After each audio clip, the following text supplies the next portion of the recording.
Alright. So CUET class 2 में we are doing the topic of electrophilic substitution. हम कर रहे हैं topic electrophilic substitution. We all know ये हर एक चैप्टर का पार्ट बनता है. 4 चैप्टर्स हैं इस टर्म में, इस एग्जाम में, जो हमारे एल्केन, अल्कोहल,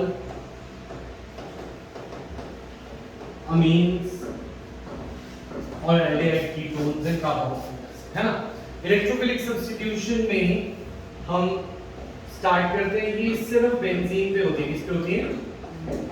बेंजीन पे होती है. बेंजीन इलेक्ट्रॉन डेफिशिएंट है, इलेक्ट्रॉन रिच है. इलेक्ट्रॉन रिच है क्यों? क्योंकि इसमें 3 मल्टीपल बॉन्ड्स हैं. मल्टीपल बॉन्ड में बहुत सारे क्या होते हैं? इलेक्ट्रॉन्स. तो यहाँ पे 6 इलेक्ट्रॉन्स हैं. इस इलेक्ट्रॉन को लेने इलेक्ट्रोफाइल आता है. What is electrophile? Electrophile is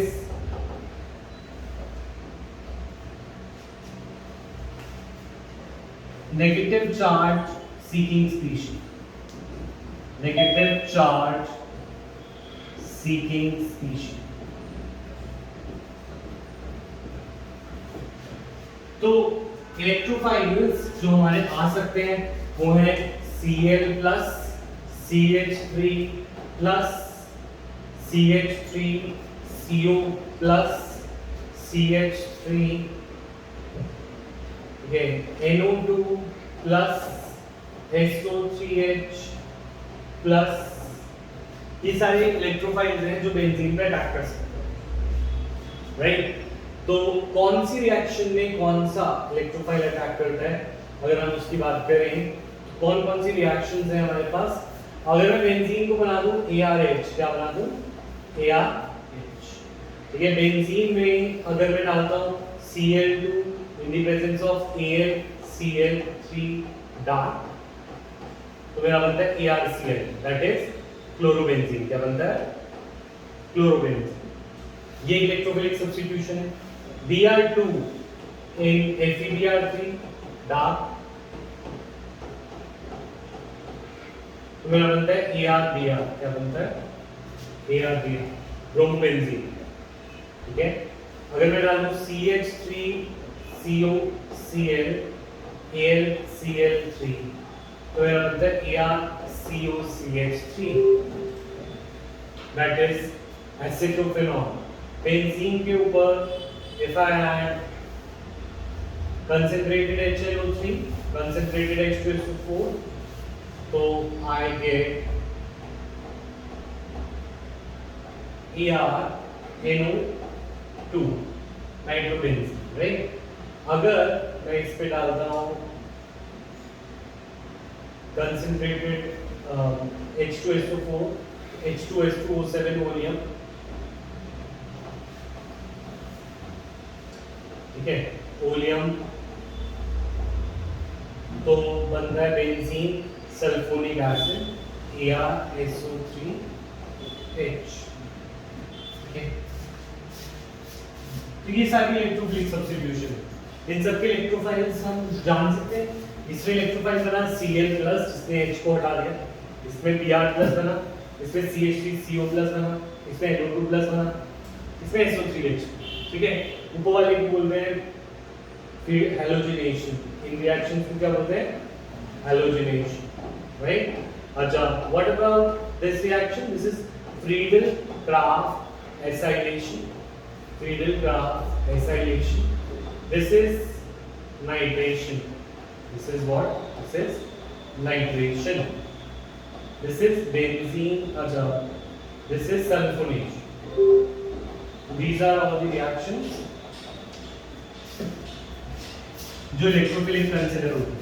electrophilic substitution के दौरान अगर ऑलरेडी कोई ग्रुप लगाओ, ऑलरेडी क्या लगाओ? कोई ग्रुप लगाओ, तो उसमें हम देखते हैं कि A ज्यादा इलेक्ट्रोनेगेटिव है या B.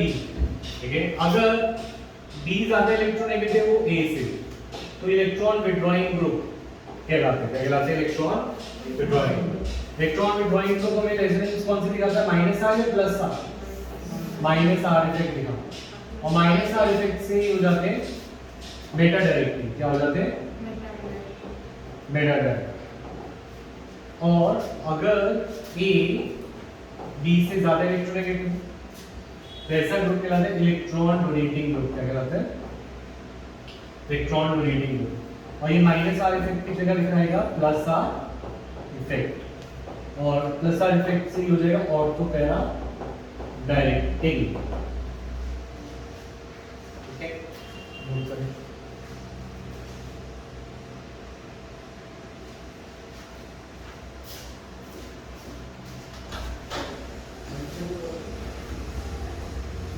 फिजिक्स कौन बोल रहा है?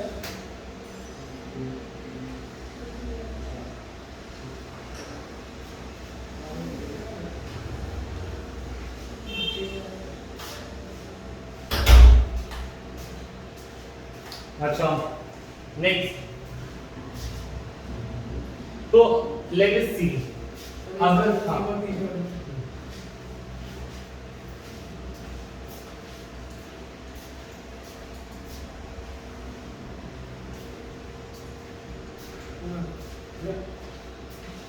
लेट अस सी अगर हमारे पास ग्रुप्स लगे हों, फॉर एग्जांपल यहाँ बेंजीन के ऊपर लग रहा है COOH, ठीक है। तो अब ये ऑर्थो पैरा डायरेक्टली है या मेटा डायरेक्टली? पहला ग्रुप देखो A, दूसरा देखो B। हाँ, electron withdrawing group ortho para directly या मेटा डायरेक्टली? ये देखो क्या कहते हो, मेटा डायरेक्टली, ठीक है। तो अगर मैं इसमें नाइट्रेशन करूं, क्या करूं? कंसंट्रेटेड HNO3, कंसंट्रेटेड H2SO4, तो जो आने वाला ग्रुप है वो किसके जाएगा? मेटा। COOH nitro. इतना आवाज आ रही है? Yes. अच्छा, अगर हम बात करें बेंजीन के ऊपर लगा CH3 के ऊपर, ये ऑर्थो पैरा डायरेक्टली है मेटा? Ortho para. तो अगर मैं इसमें Br2 डालूं, कैसे पता चला? A और B की इलेक्ट्रोनेगेटिविटी से, राइट? Yes. ठीक है, तो we get ortho and para and CH3 para पे ब्रोमो और एक बार ऑर्थो पे ब्रोमो। सर बट हमें पता कैसे चलेगा कौन सा मेजर प्रोडक्ट? मेजर हमेशा पैरा वाला होता है जो सिमेट्रिक होता है, स्टेबल होता है, ठीक है। तो ऐसे हम आइडेंटिफाई करते हैं कि ऑर्थो पैरा कौन सा, मेटा कौन सा है। तो this is benzoic acid, this is toluene,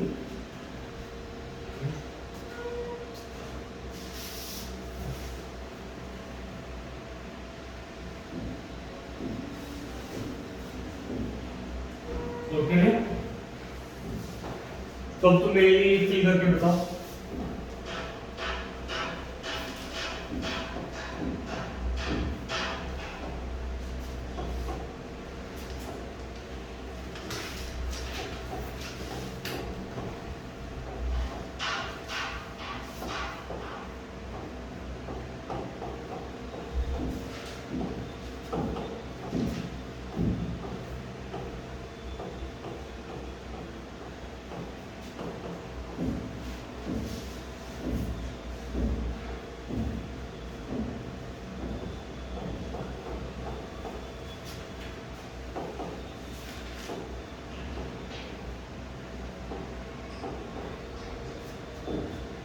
ये तुम कंप्लीट करके बताओ।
हो गया?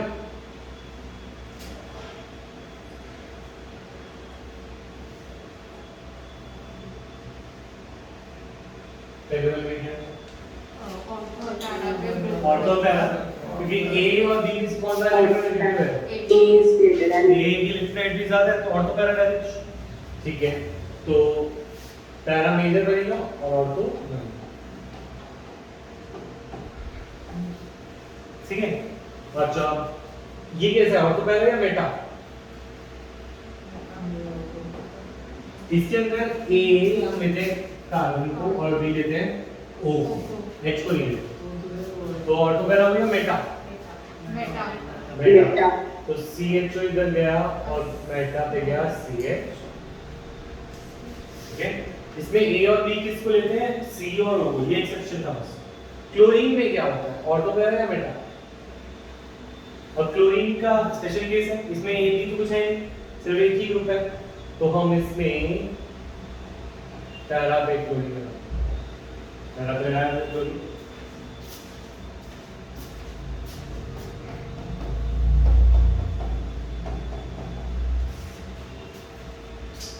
अब जब हम आगे बढ़े, ऑर्थो पे माइनर बनेगा, ठीक है? और इस पे भी ऑर्थो और इस पे भी ऑर्थो बट माइनर, ठीक है? अच्छा, अब बात आ रही है केस ऑफ क्लोरीन। अच्छा, पहले एक चीज देखो, एक्टिवेटिंग एंड डीएक्टिवेटिंग एजेंट।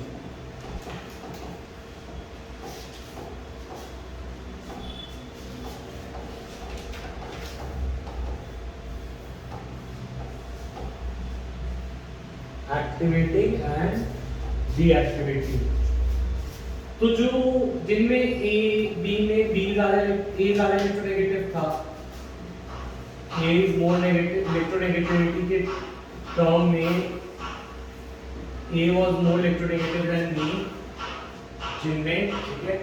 तो ये कौन सा इफेक्ट दिखा रहे थे, प्लस आर या माइनस आर? Minus are.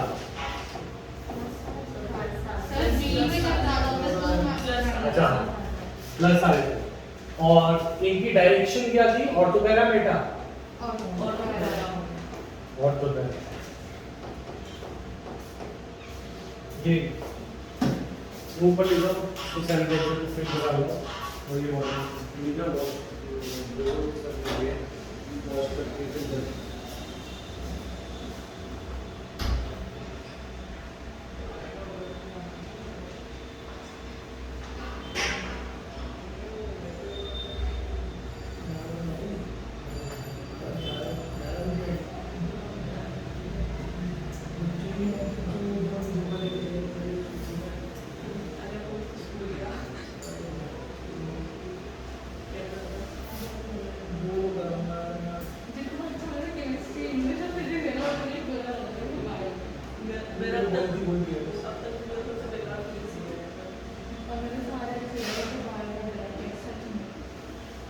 इनसे पिछले बार मेरा बहुत बुरा हाल है, किसी से पिछले बार मेरे अच्छे हाल है, ड्राइंग में अच्छे हाल है।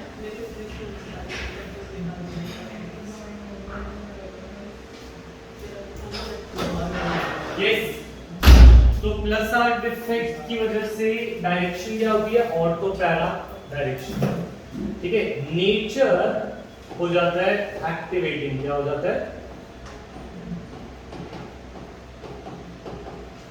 एक्टिवेटिंग का मतलब क्या है, एक्टिवेटिंग का मतलब है इलेक्ट्रोफिलिक अटैक, इलेक्ट्रोफाइल का attack takes place more easily, takes place more easily and sometimes and sometimes di and tri substituted products are formed.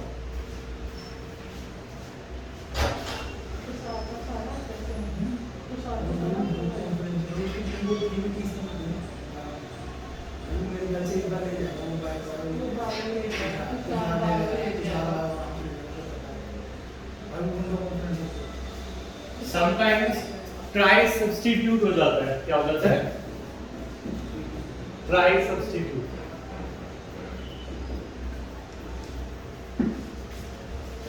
ठीक है। अच्छा, ऐसे ही अगर ए बी के केस में इलेक्ट्रोनेगेटिविटी ए की कम और बी की ज्यादा, तो क्या होता है? Minus R effect. कैसा effect? Minus R effect. Minus R effect meta directing होता है और डीएक्टिवेटिंग होता है। क्या होता है? डीएक्टिवेटिंग का मतलब है इलेक्ट्रोफिलिक अटैक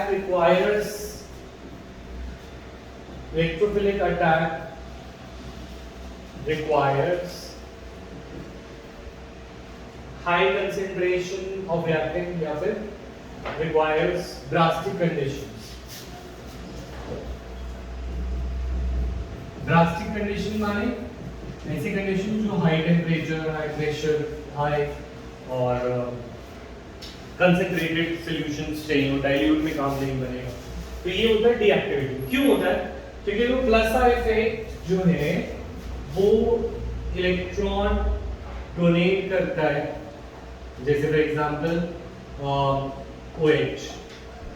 OH जब इलेक्ट्रॉन डोनेट करता है तो इसकी रेजोनेंस में नीचे नेगेटिव पार्ट आ जाता है। नीचे क्या आ जाता है? नेगेटिव चार्ज आ जाता है। तो इलेक्ट्रोफाइल को आसानी होगी अब अटैक करने में या मुश्किल? इलेक्ट्रोफाइल को अटैक करने में आसानी होगी, राइट। और अगर हम बात करें नाइट्रोबेंजीन की, तो नाइट्रो क्या करता है? विड्रॉ करता है, और विड्रॉ करने से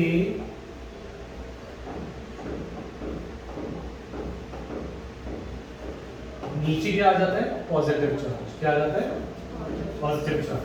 और पॉजिटिव चार्ज आने से आसानी होगी इलेक्ट्रोफाइल को आने में या मुश्किल? मुश्किल। तो इलेक्ट्रोफाइल का आना मुश्किल हुआ तो इसे बोलते हैं डीएक्टिवेटिंग नेचर। ये एक्टिवेटिंग डीएक्टिवेटिंग नेचर याद रहेगा सबको। व्हाट अबाउट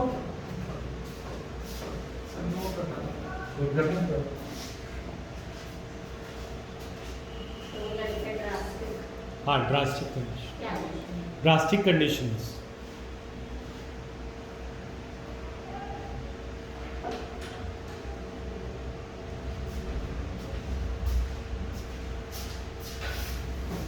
नोट कर लिया?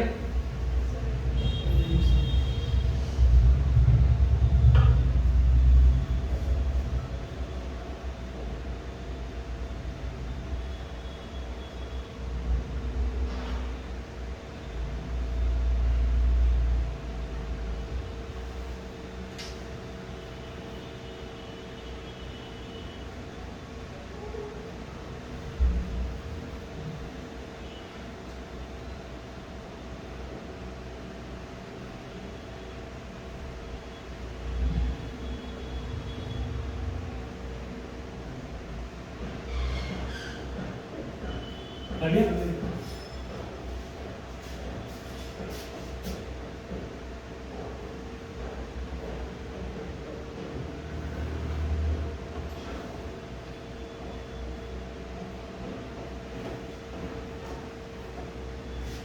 What about chlorine?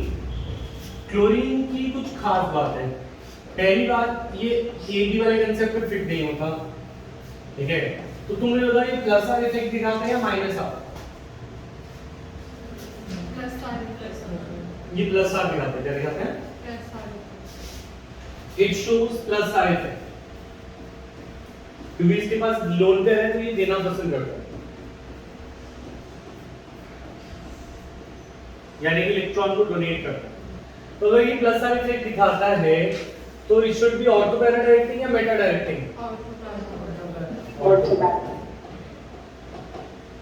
It should also be activating या डीएक्टिवेटिंग?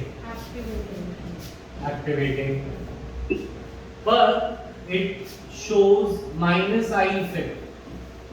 ये ऐसा रिश्तेदार है जो पैसे देकर पैसे खींचता है, रेजोनेंस से देता है पर इंडक्टिव से खींचता है, और इंडक्टिव से खींचने की वजह से usually ortho para directing activating होते हैं, but this is the only group which is ortho para directing but deactivating. Minus I plus R, minus I inductive effect होता है। इंडक्टिव में हम इंडक्टिव में हम जानते हैं कि फ्लोरीन बहुत अच्छा खींचता है, ठीक है, फ्लोरीन बहुत ज्यादा स्ट्रॉन्ग है इंडक्टिव इफेक्ट में।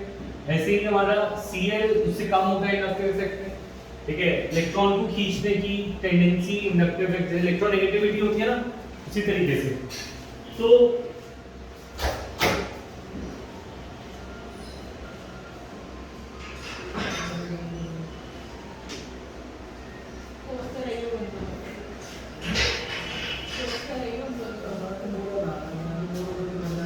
एक तरफ तो ये इलेक्ट्रॉन दे रहा है और दूसरी तरफ इलेक्ट्रॉन ये खींच रहा है। तो इंडक्टिव में इट इज इलेक्ट्रॉन विथड्रॉइंग और रेजोनेंस में इट इज इलेक्ट्रॉन डोनेटिंग। तो ये अजीब ग्रुप है, ठीक है, प्लस चार्ज में देता है और माइनस साइन से खींचता है। क्लियर है भाई? तो अब अगर हम बात करें इसके बारे में, तो इसकी नाइट्रेशन आसान होगी या मुश्किल होगी? इसके अंदर हमें कंसंट्रेटेड HNO3 भी डालना पड़ा और कंसंट्रेटेड H2SO4 भी डालना पड़ा, तो इसकी नाइट्रेशन मुश्किल है। On the other hand OH कैसा ग्रुप है, और एक्टिवेटिंग या डीएक्टिवेटिंग?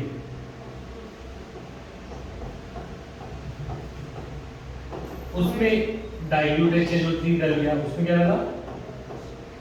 तुम देख सकते हो Cl डीएक्टिवेटिंग है, इसीलिए हमें रिएजेंट्स कैसे लग रहे हैं?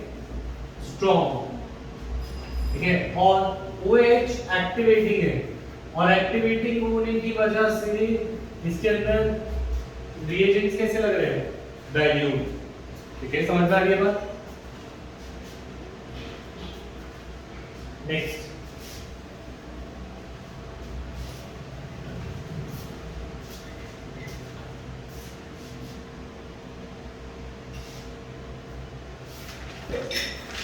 अब हम बात करते हैं प्रॉब्लम्स विद इलेक्ट्रोफिलिक सब्स्टिट्यूशन। अच्छा, तो ये बोलेंगे कि रिएक्टिविटी कौन सा इफेक्ट कंट्रोल करता है, इंडक्टिव या इंडक्टिव रिएक्टिविटी कंट्रोल करता है, और ओरिएंटेशन यानी कि कहां पे जाएगा वो कौन कंट्रोल करता है? इसमें हैलोनिक में रेजोनेंस। तो ये वेरी इंपॉर्टेंट पॉइंट है कि orientation in haloarene is controlled by resonance and reactivity in halogen is controlled by inductance. देख लिया? ये ओरिएंटेशन रिएक्टिविटी की ब्रांच। अच्छा, अब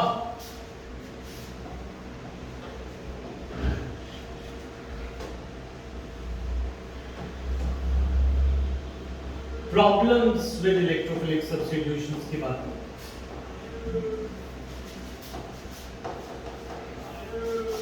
क्या क्या प्रॉब्लम्स आती हैं इलेक्ट्रोफिलिक सब्स्टिट्यूशन के दौरान? सबसे पहली प्रॉब्लम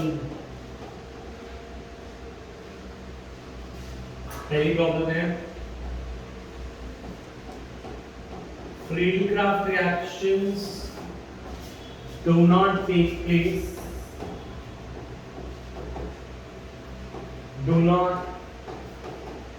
place in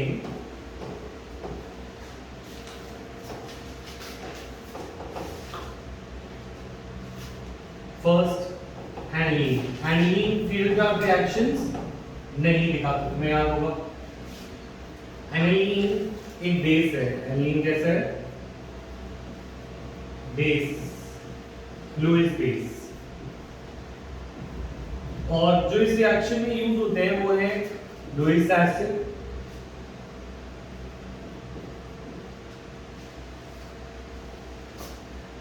जो रिएक्शन में यूज होते हैं AlCl3 CH3 Cl, Lewis acid होते हैं फ्रीडल-क्राफ्ट रिएक्शन में यूज FeBr। तो इन दोनों के बीच में aniline lead forms salt with Lewis acid, it forms salt with lewis acid and deactivates the ring। जब उसके अंदर लोन पेयर यूज हो जाता है सॉल्ट बन के, तो सॉल्ट बनने से यहाँ पर कुछ ऐसा हो जाएगा NH4 plus NH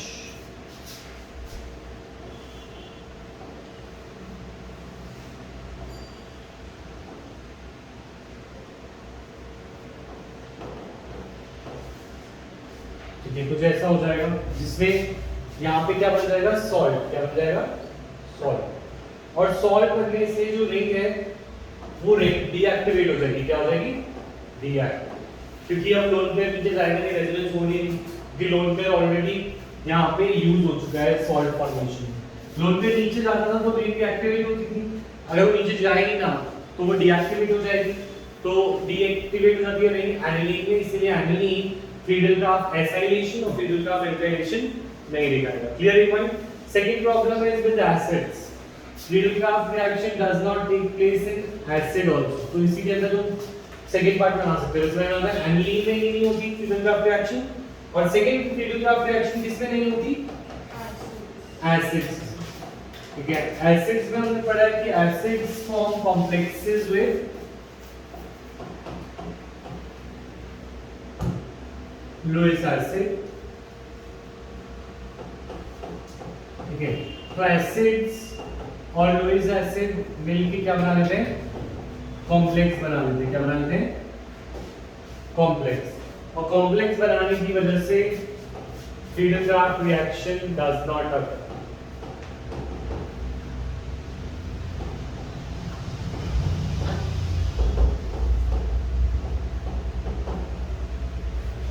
do not occur. ठीक है, तो फ्रीडलक्राफ्ट रिएक्शन दो चीजों में नहीं होती, कार्बोक्सिलिक एसिड और एनिलीन में। याद रखेंगे ये बात। ठीक है, अच्छा, second problem was bromination of phenol या bromination and nitration of phenol.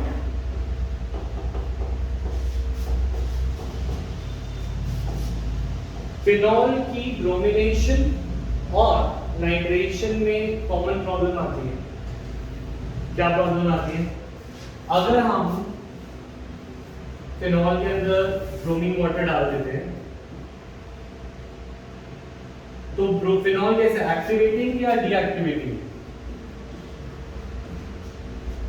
OH, A और B एक्टिवेटिंग है, तो ब्रोमीन तीनों जगह ऐड हो जाता है। कहां पे ऐड हो जाता है, 2, 4, 6 पे, ट्राई ब्रोमोफिनॉल। अगर उसे एक ही जगह पे ऐड करना हो तो ट्राई सब्स्टिट्यूटेड प्रोडक्ट दे रहा है। कैसे दे रहा है, ये प्रॉब्लम थी ना एक्टिवेटिंग नेचर में कि हमें तीन जगह पे प्रोडक्ट मिल जाते हैं। अगर हमें एक ही जगह चाहिए हो इसका प्रोडक्ट तो हमें यूज करना होता है OH in Br2 in carbon disulfide. Carbon disulfide एक low polarity solvent है. You could also use CHCl3 type. Sorry, CHCl3.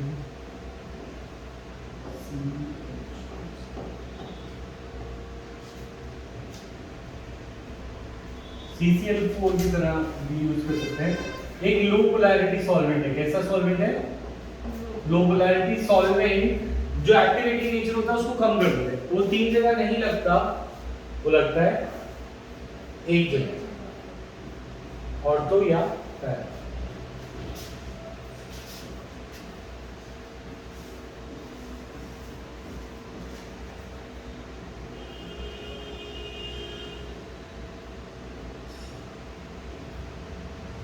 Para major plus off.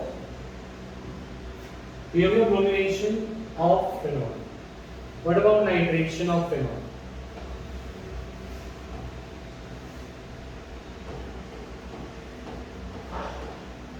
अगर नाइट्रेशन ऑफ फिनॉल करा जाए, हम इसमें कंसंट्रेटेड HNO3 डाल दें। क्या डाल दें, कंसंट्रेटेड HNO। तो ये ऑलरेडी एक्टिवेटिंग है। कैसा है, एक्टिवेटिंग। एक्टिवेटिंग होने की वजह से नाइट्रो कितनी पोजीशन पे चला जाएगा, 3 पे। तो हमारा NO2 NO2 NO2 ये बन जाएगा 2,4,6 trinitrophenol, also known as picric acid. क्या कहलाती है, पिक्रिक एसिड। ठीक है, इसको अगर एक जगह करना है तो हमें क्या करना है, डाइल्यूट HNO3 यूज करना है। क्या यूज करना है, डाइल्यूट। अगर तुम इसमें डाइल्यूट HNO3 डालते तो तुम्हें एक जगह मिल जाए।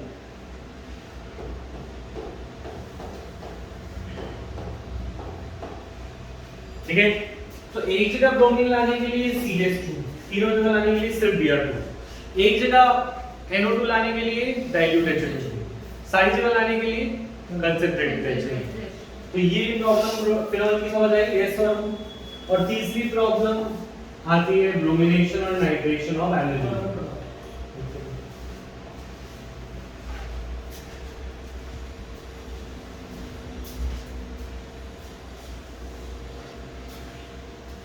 अगर एक पे लाना है तो HMO यूज करें, डाइल्यूट, और अगर तीनों है तो कंसंट्रेटेड।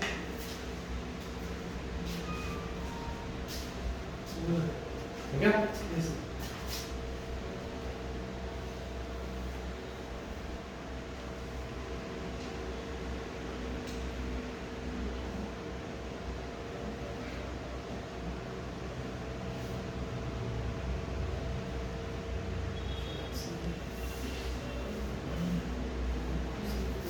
अच्छा, थर्ड प्रॉब्लम की बात करते हैं, that is bromination and nitration of aniline. Sir dilute HMO वाला उसका प्रोडक्ट का नाम क्या होगा?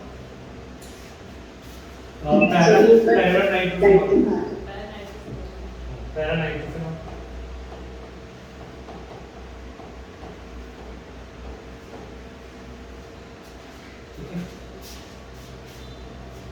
आगे बढ़े। Yes, sir. अच्छा, bromination and nitration of aniline, ये थर्ड प्रॉब्लम है।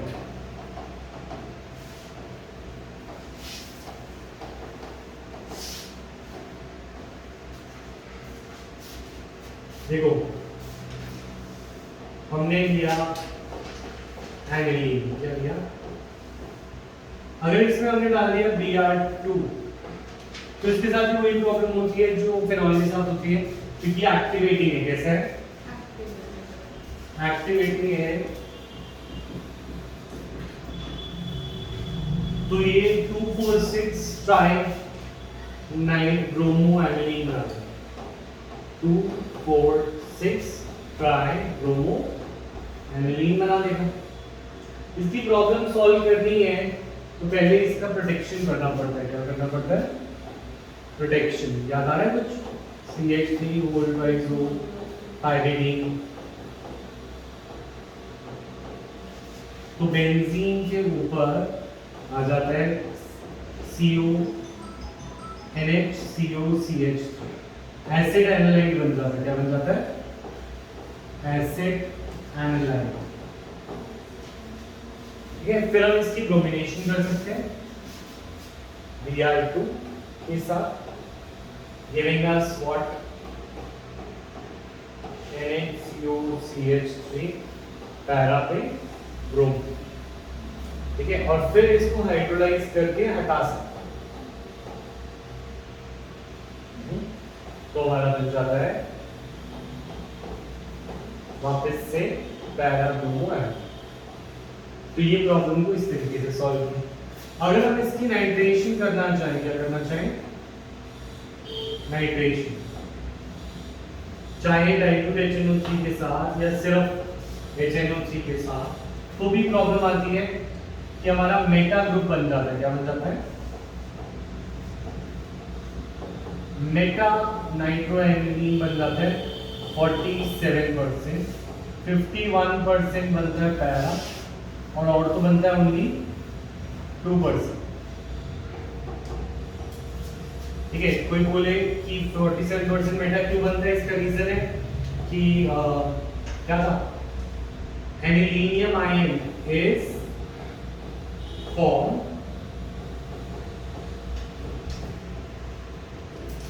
which is meta direct। कैसा है वो? Meta direct. सर थर्ड वाले में क्या करा आपने? क्यों करा? ये हम दूसरी प्रॉब्लम देख रहे हैं, नाइट्रेशन। एनिलीन में नाइट्रेशन करते हैं तो प्रॉब्लम क्या आती है? मेटा बनना। हम नहीं चाहते कि मेटा बने, तो हम एसिड एनालाइड तक जाकर क्या कर सकते हैं? इसके अंदर नाइट्रेशन कर सकते हैं। जब हम एसिड एनालाइड में नाइट्रेशन करते हैं तो हमारा बनता है पैरा नाइट्रो एसिड एनालाइड और फिर इसको हाइड्रोलाइज कर सकते हैं H प्लस और OH माइनस से, तो हमारा बन जाता है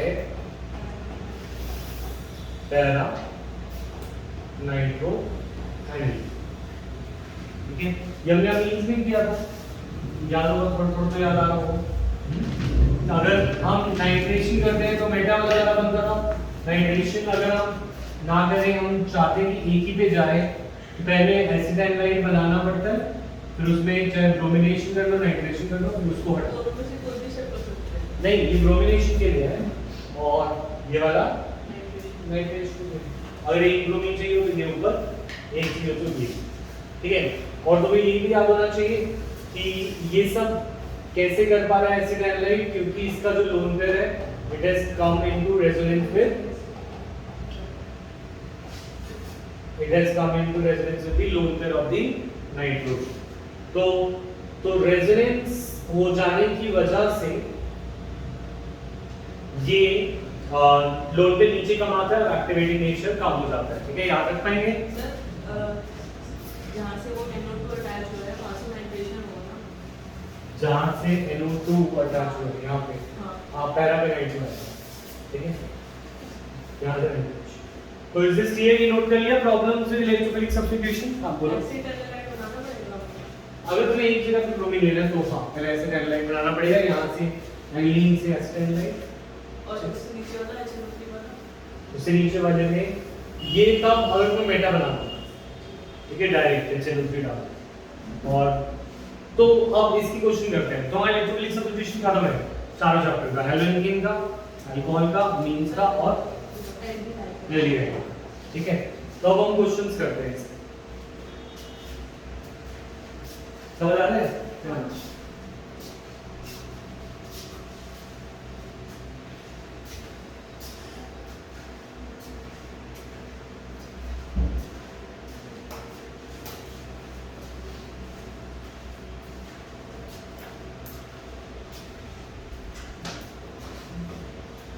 चलो करें शुरू। तो पहले तो तुम कन्वर्जन ही बताओ। कन्वर्जन हम इसलिए कर रहे हैं कि कन्वर्जन से ही वो पार्ट स्ट्रॉन्ग होगा जो हमें एमसीक्यू करने के लिए चाहिए। जैसे क्वेश्चन मार्क लिखा होगा कि क्या रिएक्शन डाला गया है, तो कन्वर्जन ही हो गया। कन्वर्जन को एमसीक्यू में कैसे दिया जाएगा? जैसे फॉर एग्जांपल मैं तुम्हें बोलूं ये है CHO, ठीक है, और मैं बोलूं यहाँ पे हमारा बना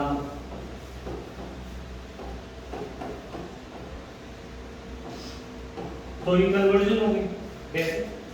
बेंजल्डिहाइड टू मेटानाइट्रो बेंजल्डिहाइड। तो इसमें क्या करेंगे? सिंपल सा कंसंट्रेटेड HNO3 और कंसंट्रेटेड H2SO4 आइडेंटिफाई करना है। तो अब कन्वर्जन लिखते हैं। कुछ conversion number 1, convert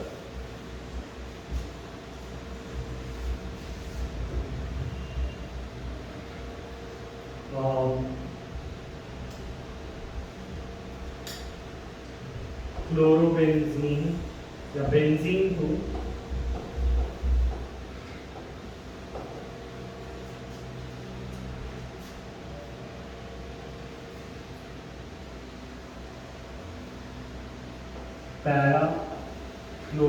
para dichlorobenzene. पहला सिंपल है, second is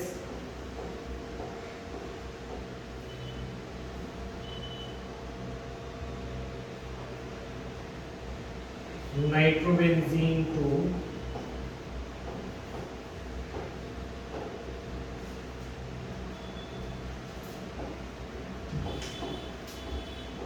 para bromo aniline. Para bromo aniline.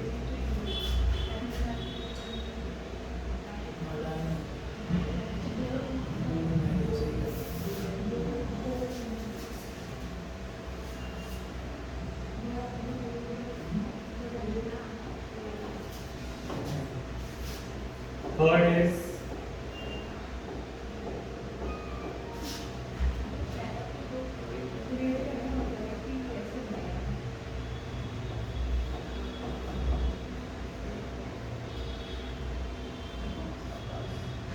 Sir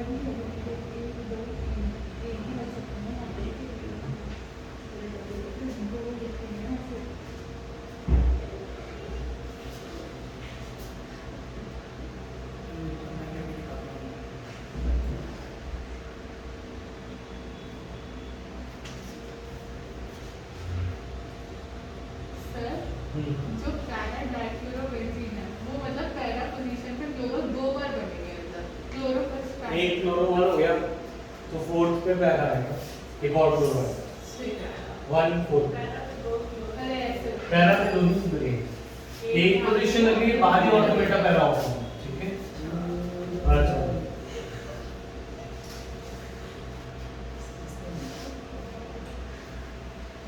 next करते हैं।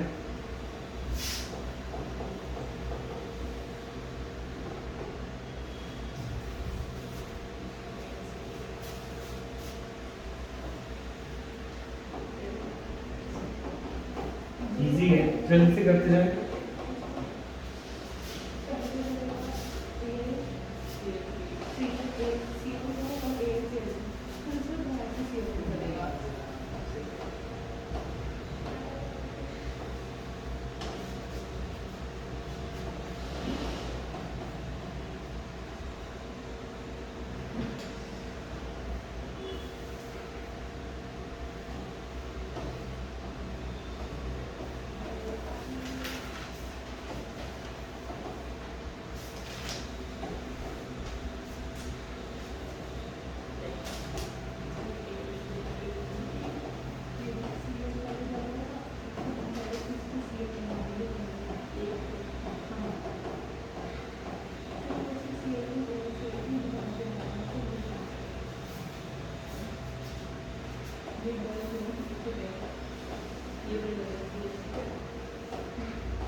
ठीक है, करते हैं ठीक राइट। सर पहली वाली में 2 बार रिएक्शंस करेंगे एक बार नहीं हो सकते थे। हाँ 2 बार मतलब एक ही रीजन 2 बार होगा। हाँ एक ही reaction 2 bar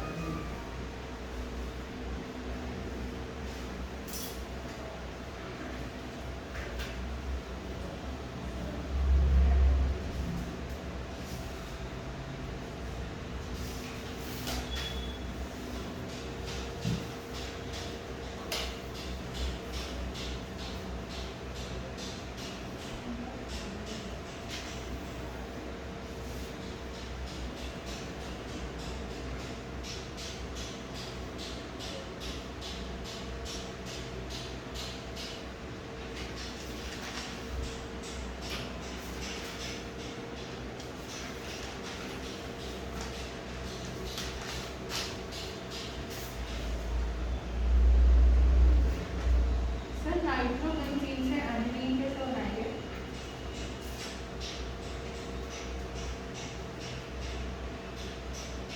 reduction of compound essence essence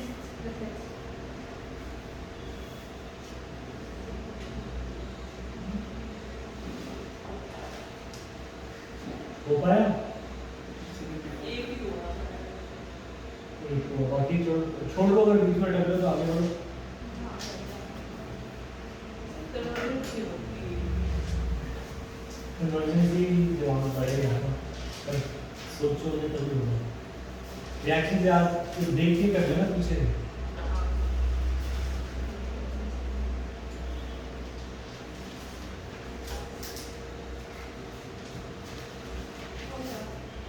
ठीक है, 2 हो गए।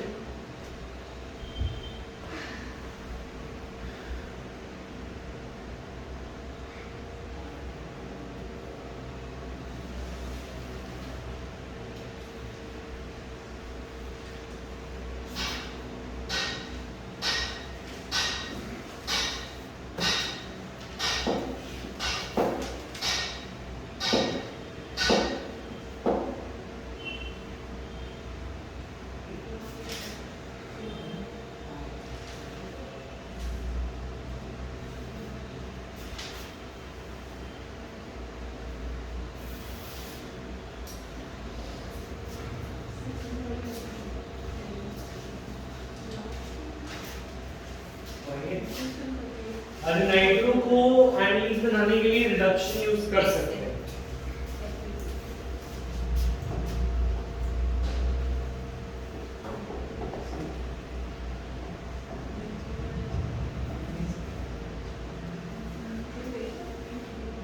चलो ये वाली हटा दो, ठीक है, सर हो गई तो इसको छोड़ के करो।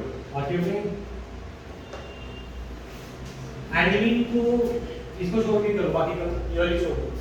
सर ये ऐसी तो होगी ना एसेंस से सेक्शन आता और उसके बाद फिर CH3 CO2 फिर ये यहाँ पर ठीक है, बताओ कैसे होगी ये वाली। सर हाँ बोलो। बेंजीन से अगर फिनॉल लास्ट वन में बेंजीन से अगर फिनॉल बनाएंगे तो उसमें क्या डालेंगे?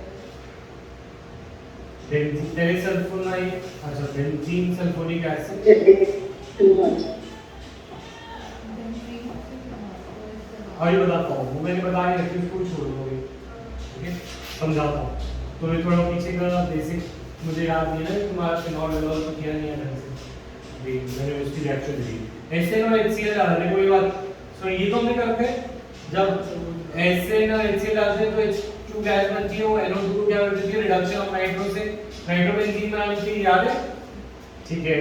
फिर इसके अंदर Yes. मुझे एक क्लोरीन लगाना है, पहले मैं इसका एसाइलेशन करूंगा, यानी कि इसको एनाइड्राइड से करूं या पाइरिडीन के साथ करूं। पहले एसिड एनाइड बनाऊंगा, इसे क्या बनाऊंगा, एसिड एनाइड, और फिर एक जगह पे ब्रोमीन लगाना है, पैरा पे, क्या लगाना है, पैरा पे, तो पैरा पे ब्रोमीन लगा के फिर उसे हाइड्रोलाइज कर दो। सर CH3CO कोल्डवाइज होंगे होगा Cl की जगह ये भी ले सकता हूं, CH3COCl ऐसा ही है, ठीक है। तो ये बन जाएगा NH2 और पैरा पे आ जाएगा ब्रोमीन। जब भी कराया था ना एनिलीन से 1 ब्रोमो वाला, ठीक है। अच्छा बेंजीन तो मेटा नाइट्रो बेंजोइक एसिड, तो बेंजीन से बेंजोइक एसिड कैसे बनाते हैं, देखो पहले हम फ्रीडनक्राफ्ट एसाइलेशन करते हैं, क्या करते हैं, एसाइलेशन CH3Cl AlCl3, बेंजीन के ऊपर आ गया CH3, क्या आ गया CH3, बेंजीन के ऊपर कुछ भी हो उसे ऑक्सीडाइज करना हो एसिड में तो क्या डालते हैं, KMnO4 KOH और एक, याद आ रहा है, बेंजीन के ऊपर कोई भी चेन हो तो उसको हम क्या बना सकते हैं, बेंजोइक एसिड। अब बेंजोइक एसिड खुद मेटा डायरेक्टिव है, तो इसमें हम नाइट्रेशन करेंगे कंसंट्रेटेड HNO3 के साथ, so we will get our product that is meta nitrobenzene. Sir इसमें एक और रिएक्शन थी ना कि अगर जो अभी हमारा हुआ था उसमें थी ना कि पैरा और खुद को गिराना था, वो कैसे हुई थी, पैरा और खुद गिराना है नाइट्रो, इसके अंदर फिर यहाँ पे हो जाएगा CH3, पहले क्योंकि ऑटो पैरा डायरेक्टिंग है, पहले अगर नाइट्रेशन करते तो पैरा पे आते हैं यहाँ पे, तो इससे पैरा वाला बन सकता है। फिर बाद में उसमें हम ऑक्सीडेशन भी करते हैं, toluene to para chlorobenzoic acid, toluene to, ये वही है रिएक्शन। अगर पैरा पे लाना हो बेंजोइक एसिड पे तो पहले CH3 पर हम क्लोरीनेशन कर देंगे, एसिड बनाने से पहले इसको क्लोरीनेट कर देंगे, तो ये बन जाएगा पैरा पे chloro toluene, para chloro toluene को फिर हम KMnO4 KOH और हीट दे देंगे, तो ये बन जाएगा पैरा क्लोरो बेंजोइक एसिड।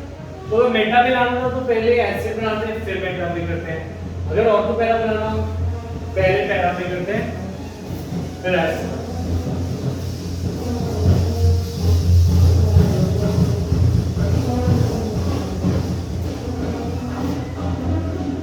एक ये रहेगी benzene to dichloro para dichloro benzene, तो इसमें 2 बार क्लोरीनेशन करेंगे Cl2 और AlCl3 के साथ।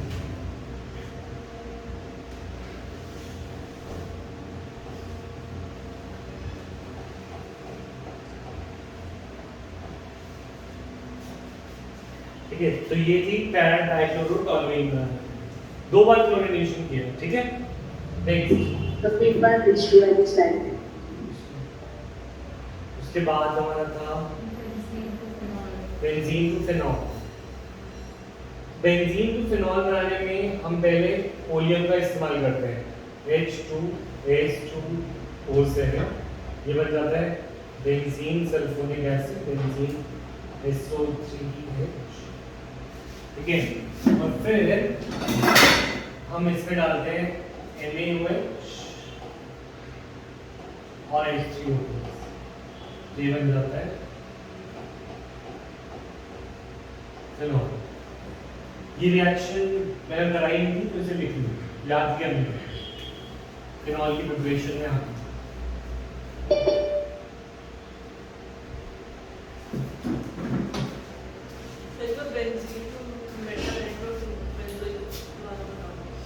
Benzene to meta nitrobenzoic acid.